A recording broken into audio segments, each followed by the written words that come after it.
Assalamualaikum warahmatullahi wabarakatuh.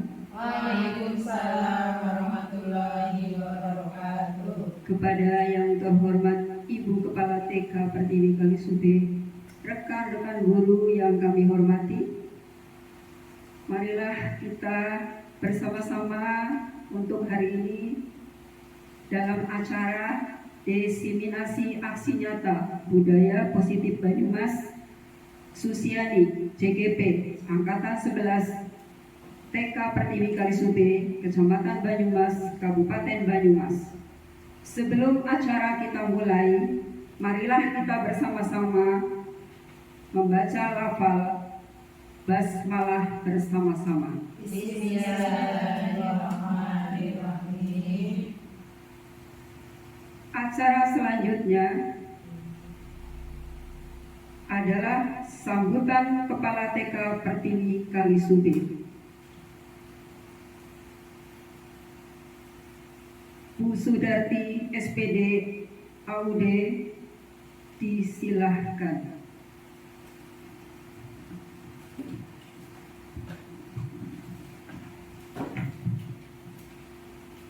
Bismillahirrahmanirrahim. Assalamualaikum warahmatullahi wabarakatuh. Waalaikumsalam warahmatullahi wabarakatuh. Teman-teman sejawat guru TK Pertiwi Kalisube, guru TK Pertiwi Dawuhan yang sudah menjadi teman sejawat untuk teman kami selaku CGP Angkatan 11 Ibu Susiani SPD. Alhamdulillahirrahmanirrahim, pada siang hari ini kita bisa bersama-sama mengikuti pemaparan dalam rangka untuk memenuhi modul yang sedang dilaksanakan, yaitu diseminasi modul 1.4 budaya positif, di mana kegiatan ini untuk mendukung kegiatan CGP yang sedang berlangsung. Sholawat dan salam marilah kita haturkan kepada Nabi kita Muhammad Sallallahu Alaihi Wasallam yang kita nantikan syafaatnya di hari akhir nanti. Teman-teman sejawat yang kami hormati, sekali lagi kami ucapkan terima kasih atas dukungan dan partisipasi semuanya untuk pelaksanaan pemaparan modul diseminasi modul 1.4. Mudah-mudahan apa yang nanti akan dipaparkan oleh Ibu Susiani SPD dapat bermanfaat untuk kita dan bisa mendukung untuk kegiatan guru penggerak Angkatan 11 Kabupaten Banyumas. Demikian sambutan yang dapat kami sampaikan. Kurang lebihnya mohon maaf. Wassalamualaikum warahmatullahi wabarakatuh. Waalaikumsalam warahmatullahi wabarakatuh. Acara selanjutnya pemaparan diseminasi aksi nyata budaya positif yang akan dipaparkan kepada Ibu Susiani SPD. Disilakan.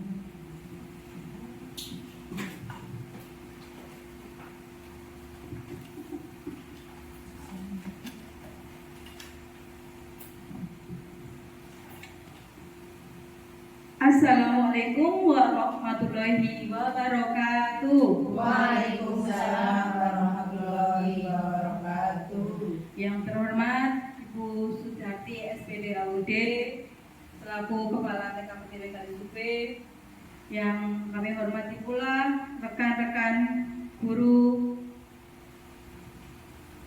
Terima kasih atas kesempatan dan waktunya dapat menghadiri dalam kegiatan saya diseminasi modul 1.1 budaya positif. Budaya positif tentunya sudah tidak asing lagi, Ibu, dalam dunia pendidikan kita. Tentunya kita sebagai guru harus selalu berpikir, harus selalu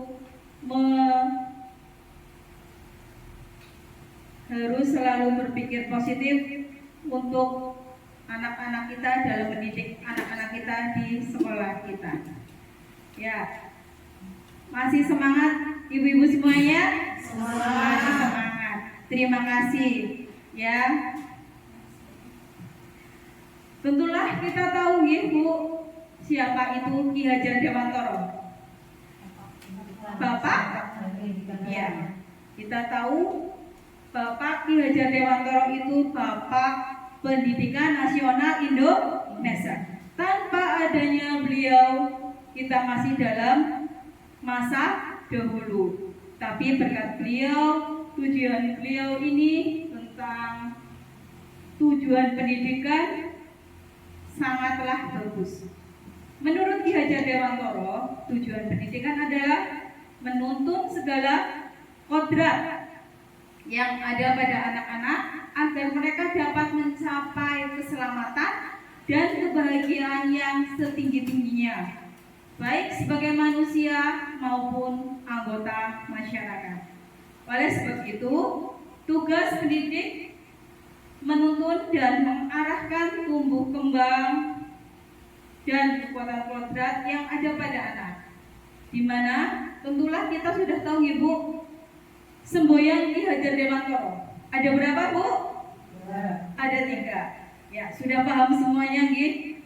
Ya, yang pertama apa?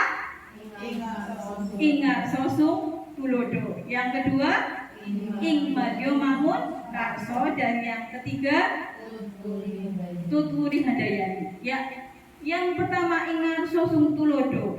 Nah, kita sebagai seorang guru haruslah hendaklah di depan dapat menjadi contoh atau suri tauladan untuk anak-anak didik kita.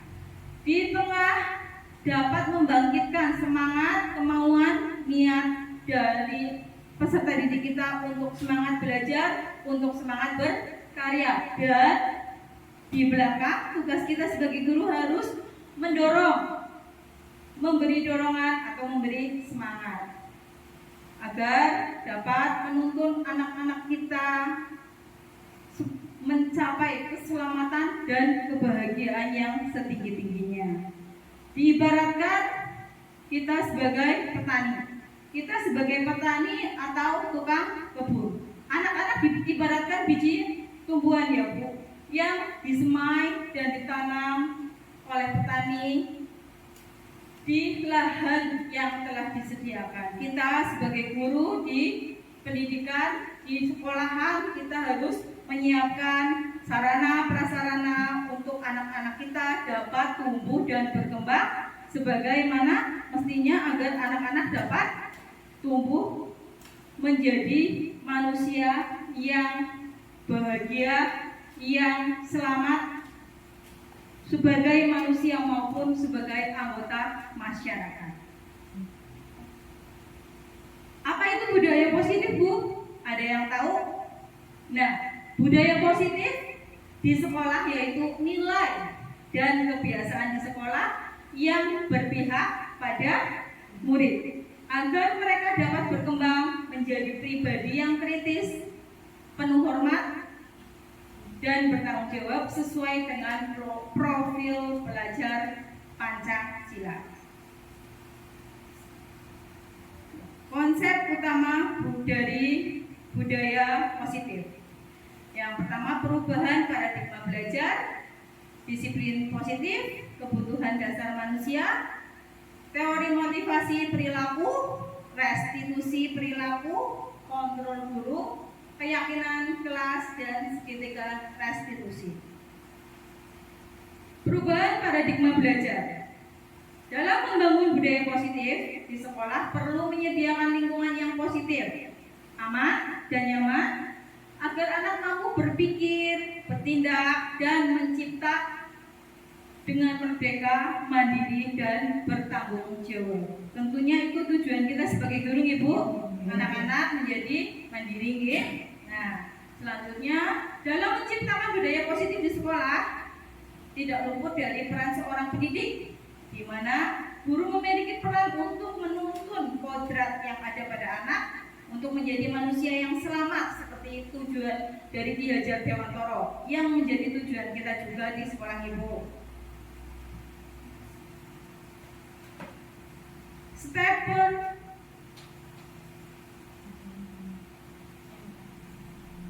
Stephen R. Covey menyatakan bila kita ingin membuat kemajuan perlahan sedikit sedikit-sedikit ubahlah sikap dan perilaku Anda.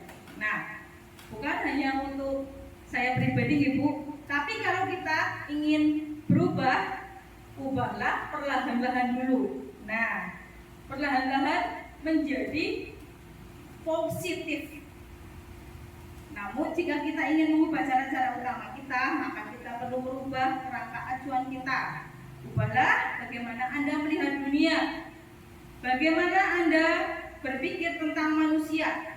Ubahlah paradigma Anda, skema pemahaman dan penjelasan aspek-aspek tertentu tentang realita. Dalam mendisiplinkan anak, erat kaitannya dengan melakukan kontrol. Menurut Dr. William Glasser mendefinisikan tentang teori kontrol yang digunakan guru ketika menghadapi murid, yaitu guru mengontrol murid, semua penguatan posisi efektif dan bermanfaat, kritik dan membuat orang merasa bersalah dapat menguatkan karakter, dan orang dewasa berhak untuk memaksa. Ilusi miskonsepsi tentang teori kontrol dapat digambarkan sebagai berikut. Itu Ibu, miskonsepsi tentang teori kontrol. Ilusi guru mengontrol murid, tetapi guru itu juga menguatkan dan dapat bermanfaat untuk muridnya.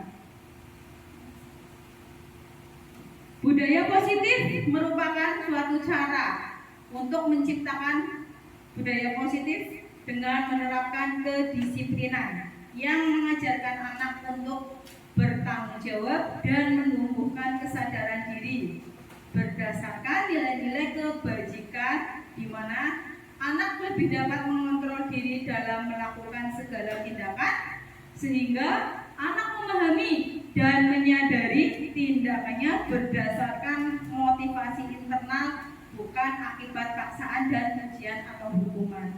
Kadang-kadang ini yang menjadi kita ibu guru, anak harus dipaksa dulu. Tetapi kalau anak dipaksanya untuk positif, tetapi kita juga tahu ibu batasan-batasannya. Kita juga guru memberikan ujian untuk anak, walaupun tidak boleh diiringi imbalan-imbalan apapun, tapi dengan ujian, oh kamu anak hebat, kamu bisa, kamu pasti, itu semangat untuk anak-anak, tanpa memberi apa Bu? Kalau anak TK hukuman. Apa itu hukuman? Nah, hukuman itu fisik Ibu. Anak TK kalau dihukum fisik bagaimana? Otomatis langsung nangis, ya. Menurut Dean Goosen 1998, dengan mengaitkan nilai-nilai kebajikan yang diyakini seseorang, maka motivasi intrinsiknya akan terbangun, sehingga menggerakkan motivasi dari dalam untuk mencapai tujuan yang mulia yang ingin diinginkan. Disiplin diri dapat membuat seseorang menggali potensinya menuju suatu tujuan, sesuatu yang dihargai dan bermakna. Nilai-nilai kebajikan yang ingin dicapai anak Indonesia dikenal dengan profil pelajar Pancasila. Sudah paham Ibu? Sudah tahu ada berapa profil pelajar Pancasila? Ada 6. Ya, yang pertama beriman dan bertakwa kepada Tuhan Yang Maha Esa dan berakhlak mulia. Pelajar yang berakhlak dalam hubungannya dengan Tuhan, memahami agama dan menerapkannya dalam kehidupan sehari-hari. Contohnya kira-kira apa Bu? Kalau anak TK, dalam anak TK beriman dan bertakwa kepada Tuhan. Kita menanamkan apa Bu? Dalam kelas, dalam sekolah. Contohnya berdoa, betul. Berdoa sebelum belajar. Ya, berdoa sebelum belajar, berdoa sesudah belajar, terus ya, betul. Mau makan sesudah makan, doa-doa pendek juga kita kenalkan gitu. Agar apa? Agar anak menjadi anak yang beriman. Pembiasaan sejak kecil. Pembiasaan sejak kecil. Kita juga di sekolah biasanya ada ikro gitu. Ya, pengenalan ikro juga ada sholatnya nggak Bu kalau agama Islam? Ya, pengenalan sholat biasanya ya pengenalan sholat juga Ibu. Tapi juga untuk beriman dan bertakwa, berakhlak mulia. Berakhlak mulia ini yang kita harus kenalkan juga, kita harus pembiasaan juga kepada anak-anak. Contohnya salim gitu dengan mengucap salam, mengucap dan membalas salam. Untuk anak TK kita harus biasakan gitu. Kita juga kalau ketemu anak-anak di luar, anak-anak itu juga harus kita latih dari sekolahan untuk bisa mengucap dan membalas salam agar anak-anak dapat membiasakan diri dari kecil, beriman, bertakwa kepada Tuhan Yang Maha Esa dan berakhlak mulia. Ya, profil pelajar Pancasila yang selanjutnya berkebinekaan global. Ya, belajar yang mempertahankan budaya luhur, lokalitas dan identitasnya, dan tetap berpikiran terbuka dalam berintegrasi terhadap budaya lain. Contohnya apa ini Bu? Untuk anak TK berkebinekaan global? Iya, kita khususnya di Jawa Tengah, di Banyumas. Nah, tugas guru mengenalkan permainan tradisional. Kadang-kadang anak-anak sekarang mainannya HP, mainannya game. Nah, itu kadang juga orang tua pagi-pagi, ini Bu, anaknya rewel. Kenapa? Mau mainannya HP terus. Nah, itu makanya kita tugas guru untuk mengenalkan permainan tradisional juga, mengenalkan makanan tradisional juga. Kadang sekarang makanannya juga sukanya yang instan. Nah, itu tugas sebagai pendidik, Bu guru juga harus mengenalkan makanan tradisional. Makanan tradisional Banyumas apa Bu? Mendoan. Kira-kira anak TK sekarang suka nggak? Suka. Iya. Apa lebih suka burger? Nugget. Nah, itu biasanya bawahnya mesti apa kalau makanan? Mie. Nah, mie nugget, mie goreng nugget. Nah, itu tugas kita sebagai guru mengenalkan makanan juga harus iya Bu, betul itu. Ayo anak-anak, bawanya besok nasi pakai sayur, lauknya mendoan. Boleh telur, tapi jangan terlalu banyak yang sop. Boleh itu yang sosis-sosis, tapi tidak terlalu sering. Banyakin yang alami, sayur hijau. Ya, profil pelajar Pancasila yang selanjutnya yaitu mandiri. Pelajar yang bertanggung jawab atas proses dan hasil belajarnya. Kalau anak TK, kira-kira pembiasaan yang baik itu contoh dari rumah apa Bu? Sekolah sendiri. Tidak ditunggu. Nah, sepatu, hal kecil memasang kancing baju sudah tidak ditunggu dalam sekolah. Anak-anak juga masih ada yang ditunggu. Anak-anak juga dapat memakai sepatu sendiri. Biasanya kadang anak TK masih minta tolong dengan Bu guru. Bu, ini tolongin. Nah, itu juga tugas kita. Bisa lomba memasak sepatunya sendiri. Kita motivasinya seperti itu agar anak mandiri. Juga apa? Bisa membuka makanannya, minumannya sendiri. Kadang kan ada yang minuman botolnya kan atos gitu keras. Nah, itu ayo arahkan anak-anak. Ini loh putarnya ke sini. Nah, anak-anak juga kadang di rumah jangan pegang gunting.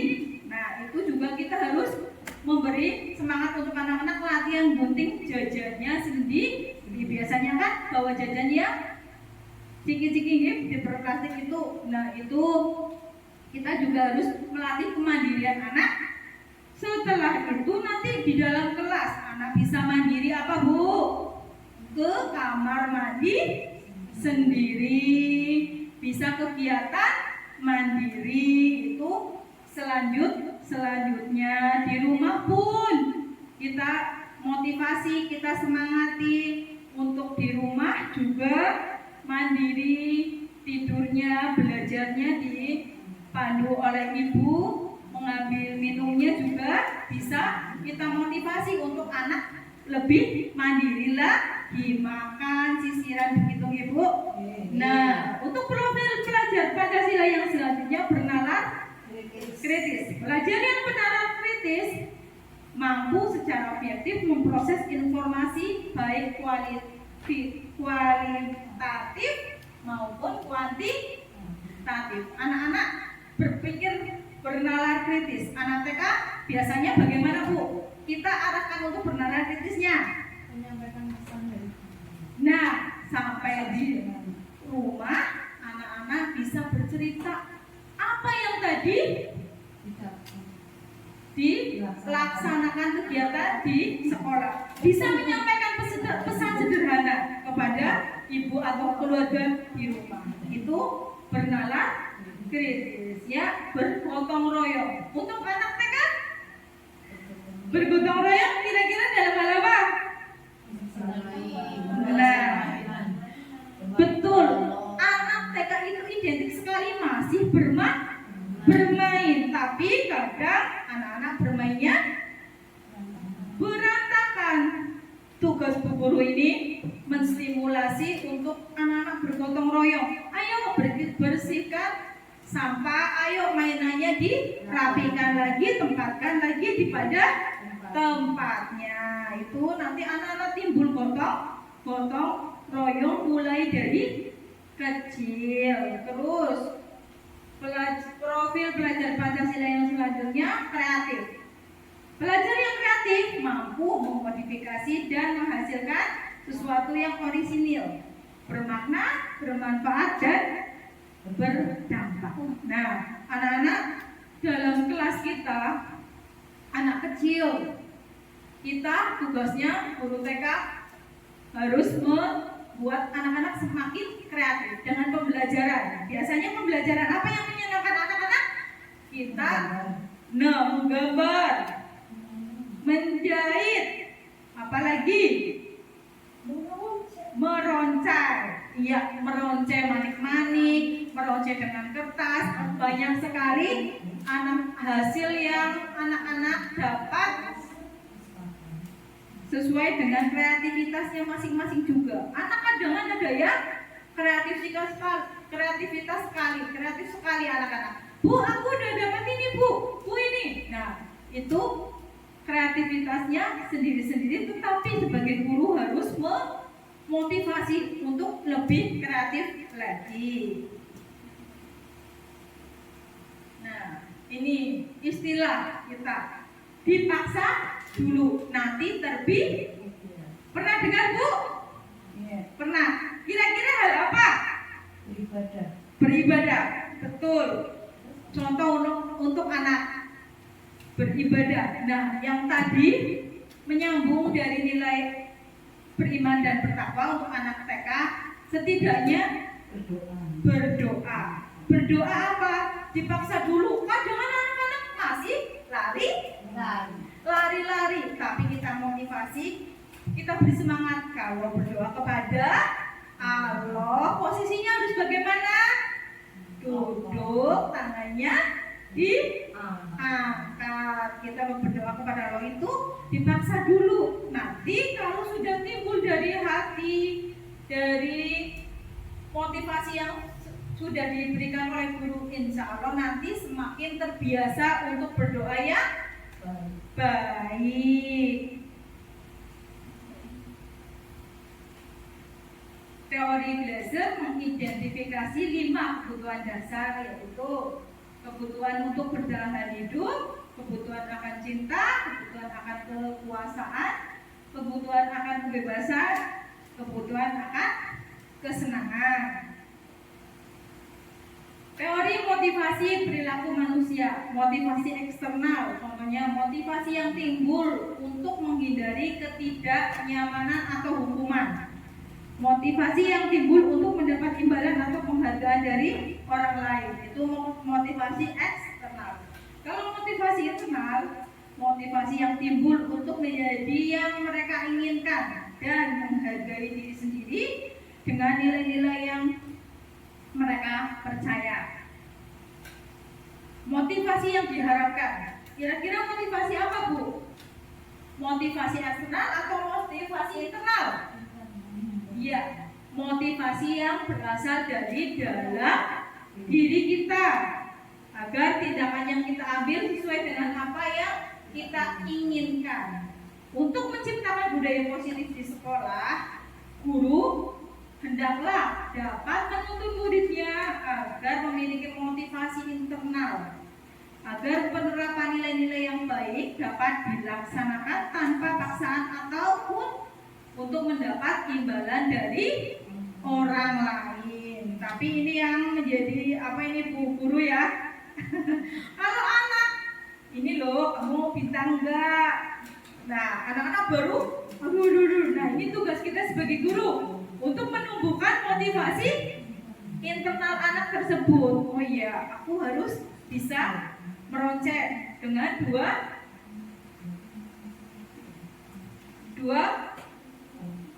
warna. Aku harus, nah ini motivasi yang tumbuh harus kita kembangkan dari dalam diri kita. Oh iya, kalau aku harus doa, sikapnya baik kepada Allah, berdoanya ya baik. Ya, aku ke kamar mandi sendiri, aku juga bisa, aku berani. Aku ditinggal sendiri, ayah dan ibu pulang. Nanti kalau pada waktunya kita dijemput. Nah, itu juga motivasi dari dalam diri anak tersebut.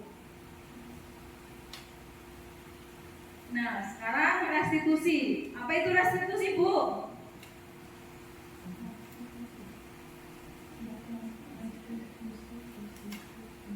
Nah, restitusi posisi kontrol guru. Menurut Dian Gosen ada 5 posisi kontrol guru.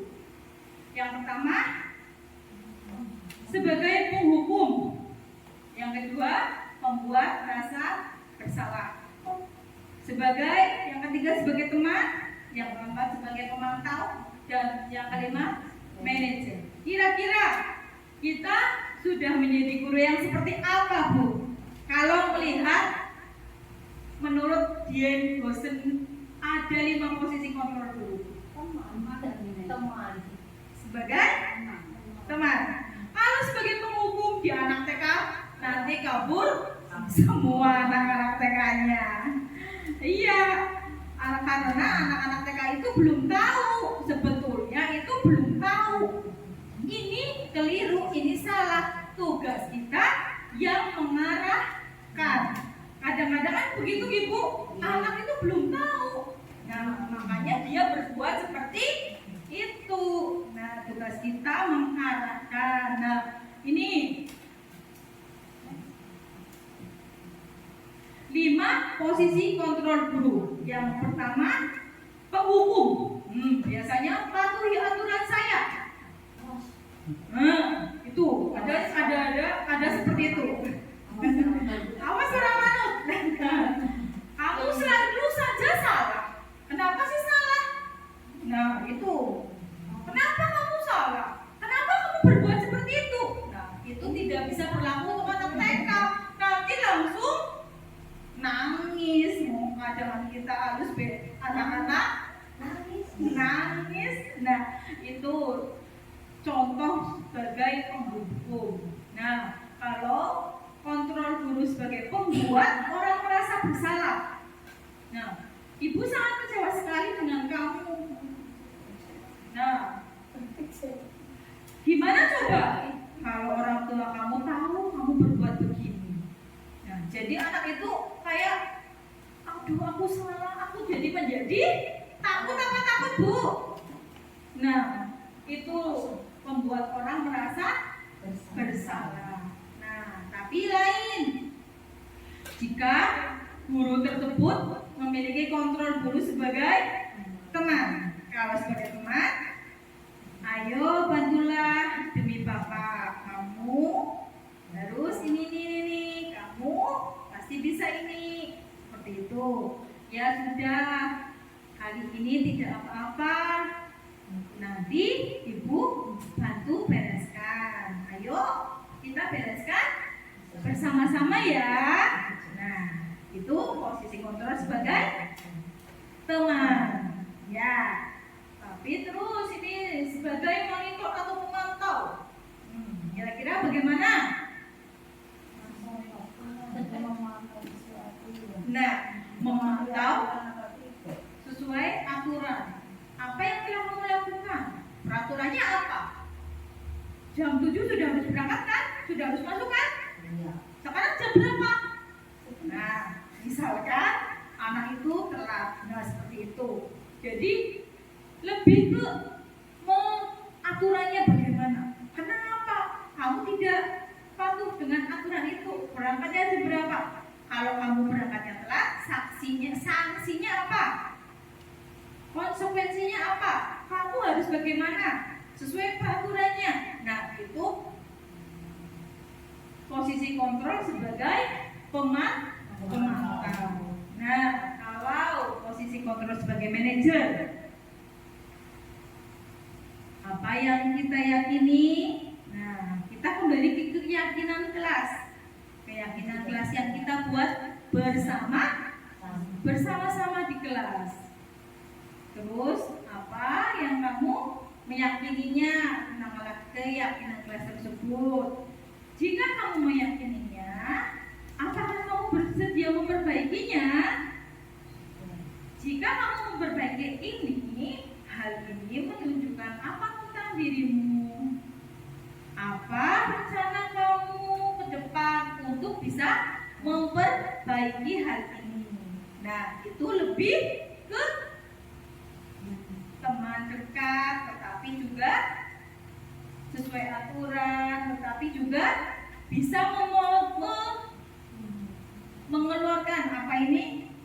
Motivasi dari diri anak tersebut. Bisa anak itu berpikir kritis juga, tanpa bersalah juga bisa memperbaiki dari internalnya, dari diri anak itu sendiri.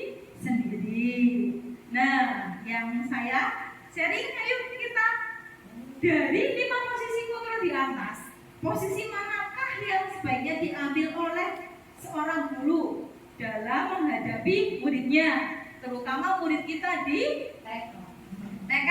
Kira-kira yang mana, Bu? Sebaiknya manajer. Oh ya, ya sebaiknya manajer. Walaupun anak TK kadang belum tahu apa itu aturan, apa itu keyakinan kelas. Setidaknya kita bisa menjadi teman untuk anak-anak kita, khususnya anak-anak kita di TK, karena anak-anak kita di TK belum tahu itu apa yang namanya bersalah. Nah, itu kita semoga kita bisa menjadi guru yang bisa dekat dengan anak. Kita bisa menjadi posisi kontrol ya, manajer. Mungkin untuk anak kita dekat dengan anak seperti itu, begitu? Iya, setuju ya? Ada teori memang manajer itu pelayan bagi bawahan. Ya, teori Manajer manajer pelayan bagi bawahan ya. Nah, seperti tadi kita guru sebagai sebagai manajer kita tanyakan ke anak, apa itu yang kamu lakukan, sesuaikah sudah dengan keyakinan kelas kita? Nah, apa itu keyakinan kelas? Tentunya di kelas kita sudah ada keyakinan kelas kan Bu? Sudah ada belum? Sudah buat? Nah, kita bisa diskusikan, kita bisa bercerita dengan anak-anak, kita juga bisa menerapkannya perlahan-lahan di anak TK. Keyakinan kelas, menerapkan keyakinan kelas di sekolah kita juga merupakan upaya untuk menciptakan kebiasaan yang baik di lingkungan sekolah agar dapat mewujudkan pembelajaran yang berpihak pada murid di sekolah kita. Keyakinan kelas merupakan nilai-nilai kebajikan yang murid yakini yang dapat diterapkan di kelas. Keyakinan murid akan sesuatu nilai inilah yang digunakan untuk mengontrol mereka sendiri agar lebih bertanggung jawab dan dapat menguatkan karakter mereka. Keyakinan kelas, pembentukan keyakinan kelas. Keyakinan kelas bersifat lebih abstrak daripada peraturan yang lebih rinci dan konkret. Keyakinan kelas berupa pernyataan-pernyataan universal. Pernyataan keyakinan kelas senantiasa dibuat dalam bentuk kalimat yang positif. Nah, contohnya apa Bu positif? Tidak menggunakan kata tidak dan jangan. Terus keyakinan kelas hendaknya tidak terlalu banyak sehingga mudah diingat dan dipahami oleh warga kelas. Untuk anak TK, kalau keyakinan kelasnya banyak banget, kira-kira masuk apa enggak dalam? Iya. Nah, paling 3, 4, 5. Tetapi dia praktekkan oleh anak-anak dan dilaksanakan itu lebih diingat oleh anak-anak. Keyakinan kelas juga sebaiknya sesuatu yang dapat diterapkan di lingkungan sekolah. Semua warga hendaknya ikut berkontribusi dalam pembuatan keyakinan kelas lewat kegiatan berpendapat atau bersedia meninjau dari waktu ke waktu. Biasanya untuk anak TK kita tidak mungkin anak bisa langsung menulis gitu. Ini keyakinan kelas kita menulis apa? Itu kita anak TK tidak gitu, tapi bisa dengan berdiskusi. Ayo, kira-kira keyakinan kelas kita apa ya? Biasanya apa Bu di kelas? Keyakinan kelas kita? Tidak coret-coret di tembok. Nah, tidak coret-coret di tembok, tapi lebih ke positif.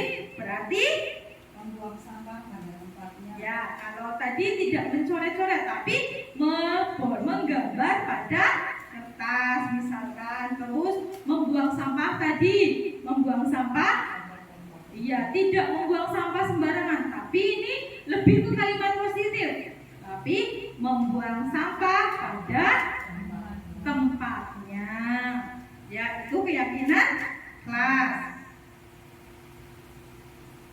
Nah, untuk keyakinan kelas bisa, contohnya ini membuat 4 nih, hormati guru. Hormati guru dengan apa? Berangkat salim dengan guru, mengucap salam. Terus pulang juga salim dengan guru, menghormati gurumu, sopan santun. Biasanya apa Bu? Kalau kau mau lewat bilang apa? Permisi. Kalau kau minta bantuan bilang apa? Tolong. Kalau kau apa? Diberi hadiah. Iya, diberi hadiah. Ucap apa? Terima kasih. Itu salah satu juga sopan santun. Bicaranya juga tidak bicara yang sopan, berkata yang jujur, terus saling menyayangi antar teman. Biasanya anak TK lebih riskan apa Bu? Mesti rebutan, tapi kita menstimulasi, kita memberi semangat untuk anak-anak saling menyayangi. Nah, ketiga, restitusi. Arti restitusi. Restitusi adalah tindakan yang digunakan guru untuk membuat murid memperbaiki kesalahan mereka dengan cara mereka sendiri, yang tentunya ini berdampak pada perubahan perilaku yang lebih baik. Jika anak-anak berbuat salah, guru harus memotivasi untuk anak tersebut bisa memperbaiki kesalahannya. Dian Gosen dalam bukunya Restructuring School Disiplin 2001 ada 3 tahapan restitusi. Tahapan ini dinamakan segitiga restitusi. Yang pertama, menstabilkan identitas. Yang kedua, validasi tindakan yang salah. Dan yang ketiga, menanyakan keyakinan. Ya, nih segitiga restitusi. Kamu tentu punya alasan mengapa melakukan ini. Tindakan validasi yang salah ya. Adakah cara yang lebih efektif untuk mendapatkan apa yang kamu butuhkan? Terus menstabilkan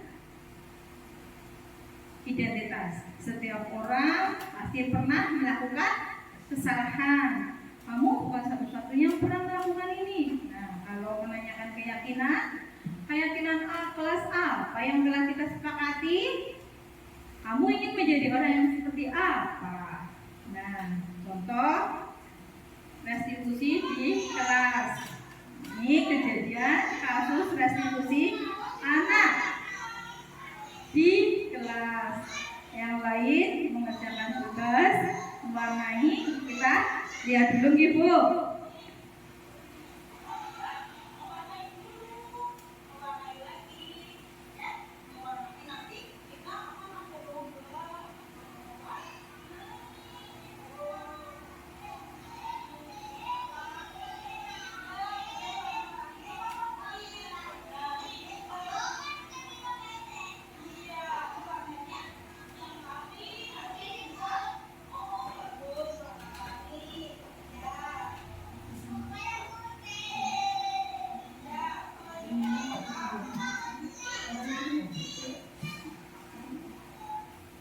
Nah, ini ada kasus di kelas saya itu Mas Dika namanya. Dalam kegiatan dia pergi, tidak menyelesaikan tugas mewarnainya. Nah, selanjutnya memvalidasi tindakan yang kita menanyakan kepada Dika ini.